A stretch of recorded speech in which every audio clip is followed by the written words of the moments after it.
Hello everyone, welcome to our classes. Students, first question हमारा सामने है। Let A is equal to A B C and relation R is equal to A B C and A B. तो आपको इस question के अंदर set जो दिया हुआ है उसके अंदर एलिमेंट्स हैं 3। कौन कौन से? एक ए, एक बी और एक सी।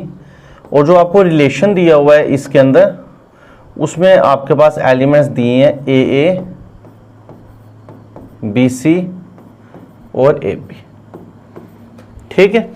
और आपको बोला है then write minimum number of order pairs to be added in R to make R reflexive and transitive.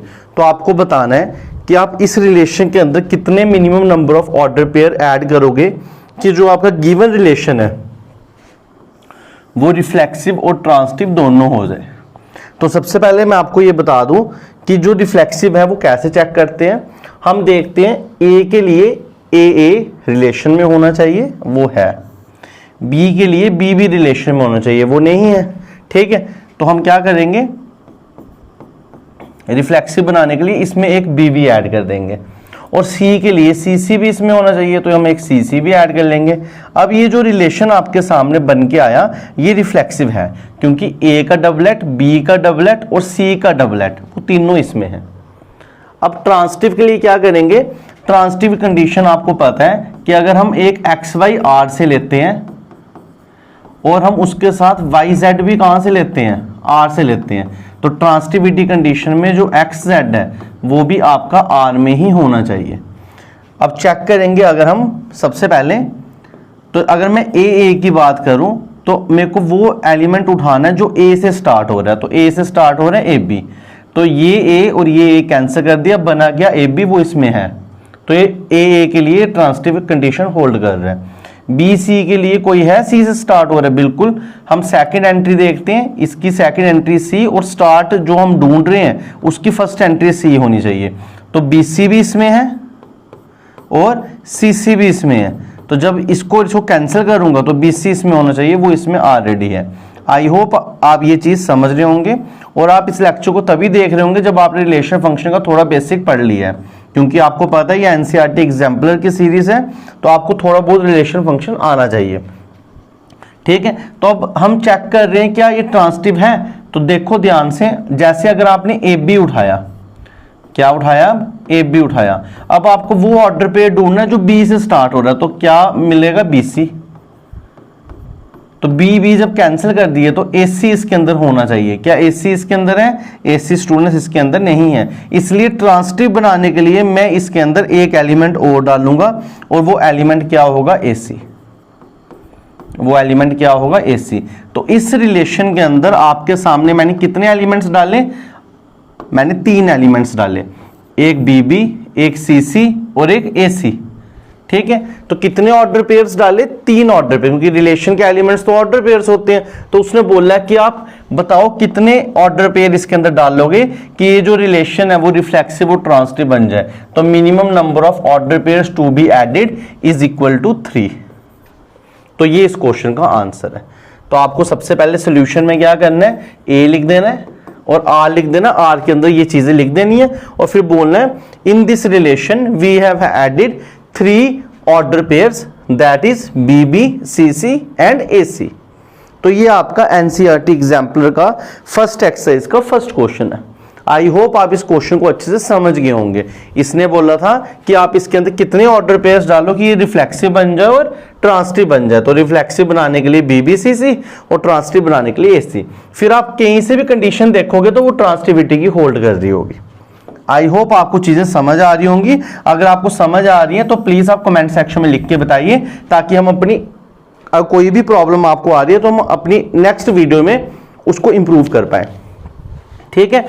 तो ये फर्स्ट क्वेश्चन हो गया। सेकंड क्वेश्चन आपके सामने, तो पढ़िए आप इसको। Let D be the domain of real valued function, D be the domain of real valued function. और वो फंक्शन क्या है, एफ एक्स। ये फंक्शन क्या है, एफ एक्स, और एफ एक्स आपको दिया हुआ है। तो आपको बोला बताओ डोमेन बताओ इसका। अगर आपको ध्यान होगा तो ये आपका 11th क्लास का सेम क्वेश्चन है एनसीईआरटी का। ठीक है। तो आपको इस केस में फंक्शन क्या दिया हुआ है, एफ एक्स दिया हुआ है अंडर रूट ऑफ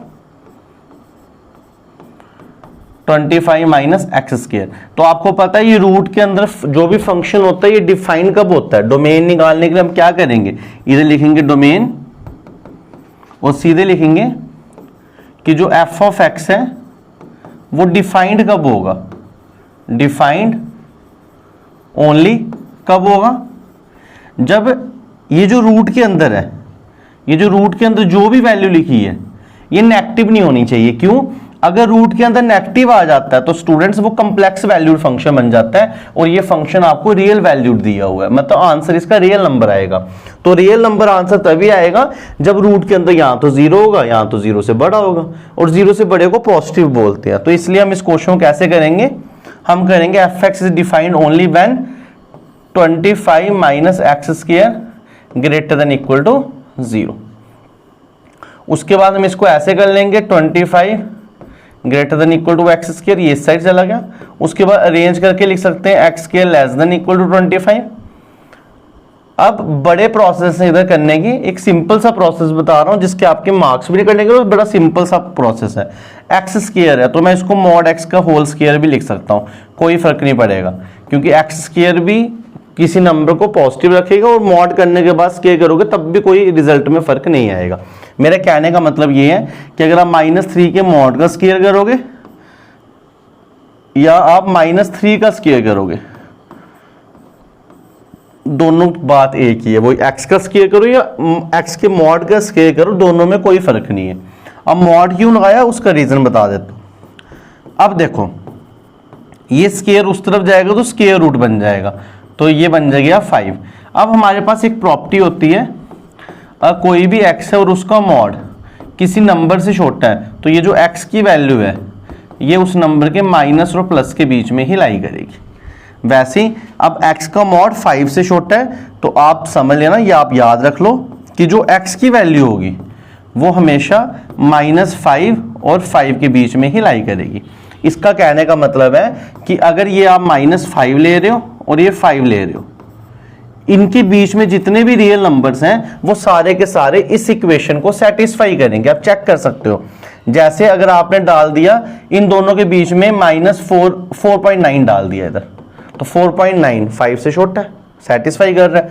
आपने -4.9 डाल दिया, ठीक है, वो भी 5 से छोटा है, वो भी सेटिस्फाई कर रहा है, उसका मॉड करने पे वो पॉजिटिव हो जाएगा।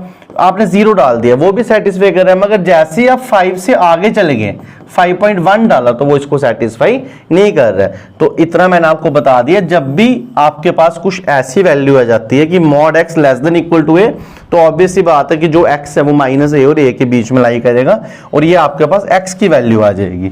और स्टूडेंट्स आपको पता है जो डोमेन होता है वो x की वैल्यू से, इसलिए इस क्वेश्चन में जो डोमेन है वो हमारा क्या होगा? -5 से 5। तो ये सिंपल सा क्वेश्चन है, आई होप कि आप इसको क्लियर कट समझ गए होंगे। ठीक है, नेक्स्ट क्वेश्चन चलेंगे।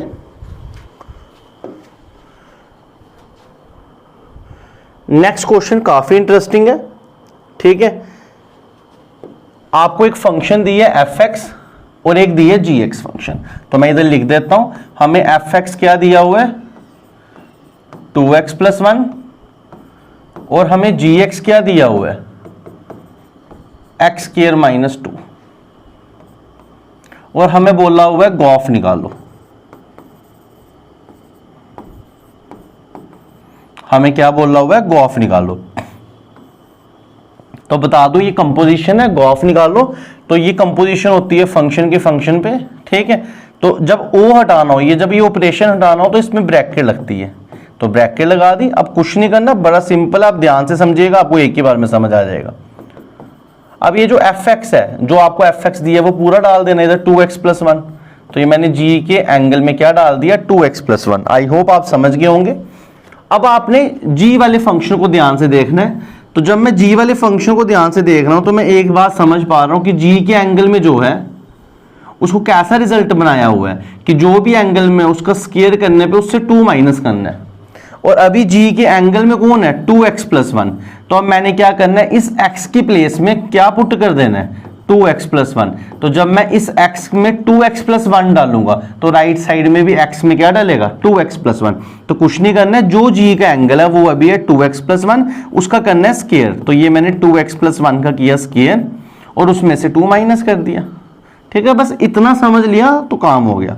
अब a प्लस बी का होल स्क्वायर, तो ये आ जाएगा 4x square plus 1 plus 4x minus 2। और सिंप्लीफाई करना है तो कितना आ रहा है 4x square plus 4x minus 1। ठीक है, तो ये आ जाए, इधर तक ही सॉल्व होगा। तो ये इस क्वेश्चन का आंसर है गॉफ की वैल्यू। ठीक है, आई होप आप चीजों को समझ रहे होंगे। तो अभी ये छोटे छोटे से मैं आपको 10-12 मिनट के लेक्चर प्रोवाइड कर रहा हूं, जिसमें थोड़े थोड़े से क्वेश्चन सॉल्व कर रहा हूं, ताकि आपको ऐसा नहीं लगे कि काफी लंबा लेक्चर चला गया। तो शॉर्ट करने की कोशिश कर रहा हूं। आई होप आपको ये चीजें समझ आई होंगी। नेक्स्ट वीडियो पे नेक्स्ट क्वेश्चन में मिलेंगे। तो इस लेक्चर में इतना ही। Thank you students, have a nice day.